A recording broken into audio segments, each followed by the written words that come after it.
بڑی اہم بات تھی کہ قاضی فائز عیسیٰ نے اس معاملے پہ سماعت کے دوران افواج پاکستان کے جو وکیل تھے، جو نمائندے تھے، ان سے کہا کہ آپ جو یہ ملکیت کا دعویٰ کر رہے ہیں ان پہاڑیوں کے اوپر، اور آپ کا یہ دعویٰ ہے کہ وائلڈ لائف مینجمنٹ بورڈ کا جو 1979 میں قانون آیا تھا، اس سے پہلے 1906 میں یہ زمین انگریزوں نے فوج کو دے دی تھی، یعنی کہ اس وقت تو انگریز فوج ہی تھی، پاک فوج تو تھی نہیں، تو فوج کو دی تھی، تو اس لیے یہ ہم نے انہیرٹ کر لی، یعنی کہ انگریز فوج کو جو زمین تھی وہ پاک فوج کو انہیرٹ ہو گئی، تو اس لیے یہ یہاں پہ پارک نہیں ہو سکتا۔ حالانکہ یہ پارک والا قانون نیشنل پارک کا یہ لایا ہی جنرل ضیاء الحق کے دور میں گیا تھا، پاک فوج کے سربراہ تھے، انہوں نے یہ قانون کی منظوری دی تھی۔ بہرحال اینی وے، تو یہ جو دعویٰ تھا کہ یہ انگریز فوج نے یہ زمین لی تھی اور بعد میں ہم انگریز فوج کے وارث سے، بظاہر تو مطلب یہی تھا، اس دعوے کو قاضی فائز عیسیٰ نے اس کی تصدیق کرنے کے لیے ایک سوال کر دیا، اور سوال یہ تھا کہ وہ کاغذ لا کے دکھایا جائے جو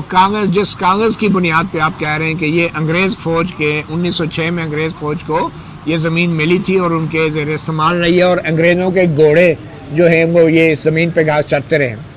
قاضی فائز عیسیٰ کمرہ عدالت میں بیٹھے تھے، ہم لوگ بھی کورٹ رپورٹر موجود تھے، انہوں نے وقت دیا، انہوں نے وقفہ کیا سماعت میں، اور افواج پاکستان کے وکیل سے کہا کہ آپ جا کے وہ کاغذ لے کر آئیں۔ افواج پاکستان کے جو متعلقہ افسران تھے، وہاں سینئر افسر بھی بیٹھے تھے، وہ گئے اور واپس نہیں آئے، انتظار کیا عدالت نے، سپریم کورٹ آف پاکستان نے انتظار کیا، وہ نہیں آئے، اور پھر اس کے بعد معاملات آگے چلتے رہے، اور آخر میں قاضی فائز عیسیٰ نے منال کی حد تک فیصلہ دیا۔ اب قاضی فائز عیسیٰ کا پرابلم یہ تھا، بالکل جسٹس گلزار احمد کی طرح، چیف جسٹس گلزار احمد کی طرح، کہ باقی تو ان کا بس نہیں چلتا تھا، تو انہوں نے کہا ایک آدھ عمارت جو ہے میں بھی جسٹس گلزار احمد کی طرح اگر گروا دوں گا ہوٹل تو میرے بھی بیجا ہو جائے گی، واہ ہو جائے گی۔ تو انہوں نے اس بجائے اس کے کہ آئین کی ایسی پراپر تشریح کرتے، اور جو ہائی کورٹ میں دیگر معاملات تھے، جو جسٹس اطہر من اللہ نے کہا تھا کہ نیوی کا ریول لیک کے کنارے پہ سیلنگ کلب بھی گرایا جائے، جو نیوی کا گولف کورس ہے اس کو بھی CDA، اس کو بھی جو Margalla wild life management board ہے وہ ٹیک اوور کرے، اور CDA اس کو ٹیک اوور کرے، وہ انلیگل ہے، اور اسی طرح دیگر معاملات تھے۔ بجائے اس کے کہ ان تمام معاملات جو کہ اسلام آباد ہائی کورٹ میں پینڈنگ تھے ان ساروں کو وہ اپنے سامنے لگاتے ہیں، انہوں نے ایک منال کے ریسٹورنٹ کی عمارت کو اپنے سامنے رکھ کے تو اس کو ایک قسم کا اپنا مد مقابل بنا کے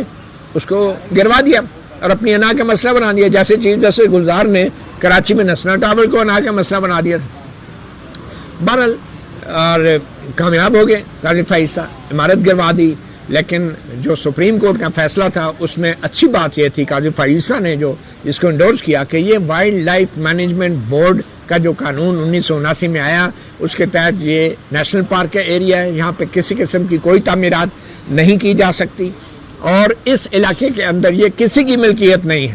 یہ نیشنل پارک ہے، اور یہاں پہ وائلڈ لائف مینجمنٹ بورڈ کی جو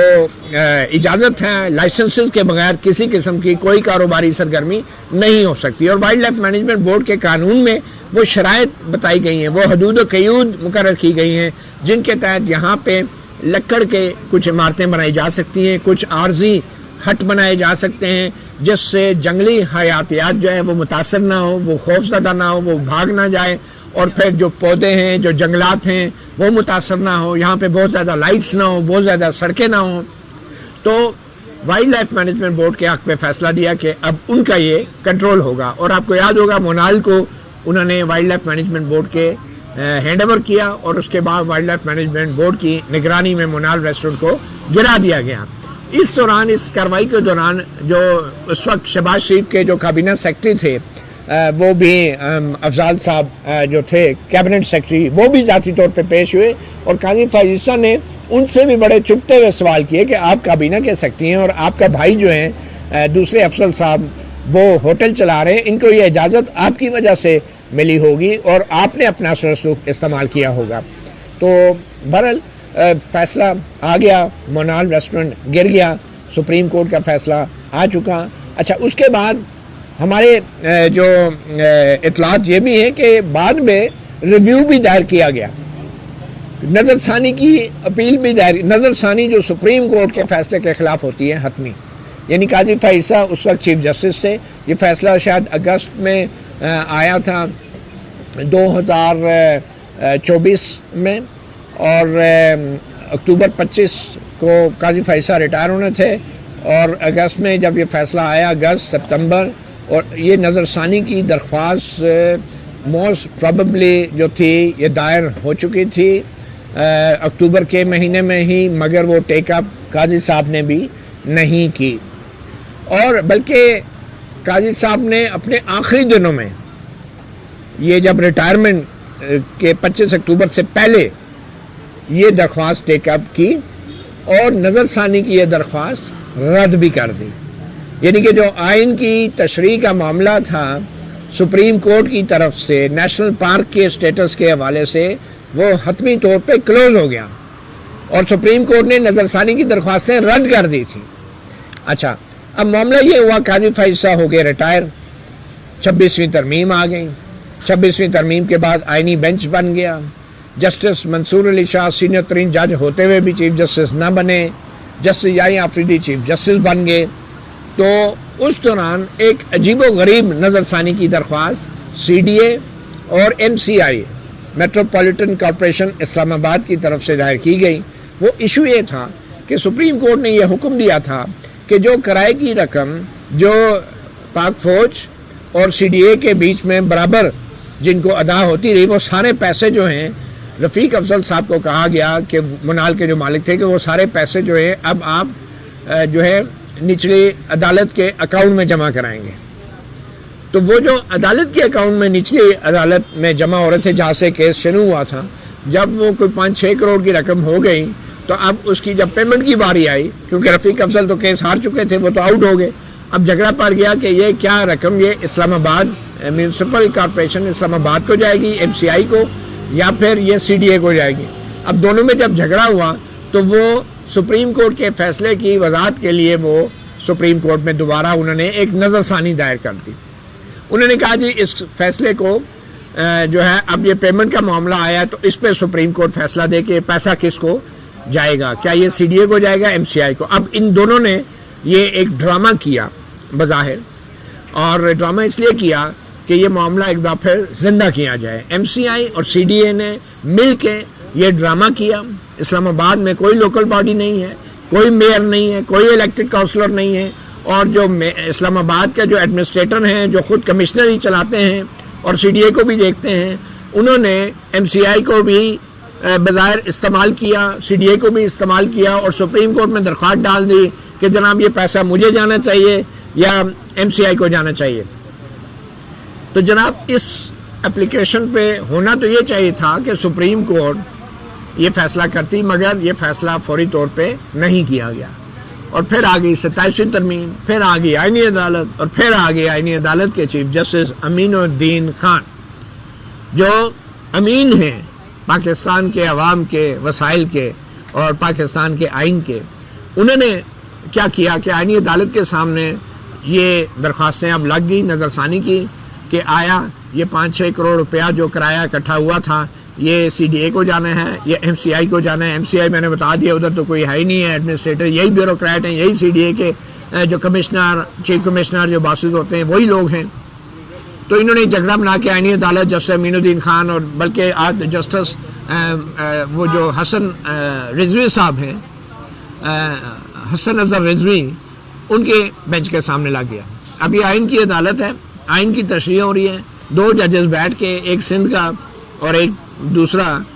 وہ بیٹھ کے یہ فیصلہ کر رہے ہیں کہ اسلام آباد کی مارکلا کی پہاڑیوں کے اوپر جو بننے والا ہوٹل تھا اس نے جو پیسے جمع کرائے ہوئے تھے وہ سی ڈی اے کو جانے ہیں یا ایم سی آئی کو جانے ہیں۔ اچھا، فیصلہ یہی کرنا تھا کہ پیسے کس کو جانے۔ انہوں نے جناب اس معاملے کو اوپن کر لیا آئینی عدالت نے، جو معاملہ ان کے سامنے تھا ہی نہیں۔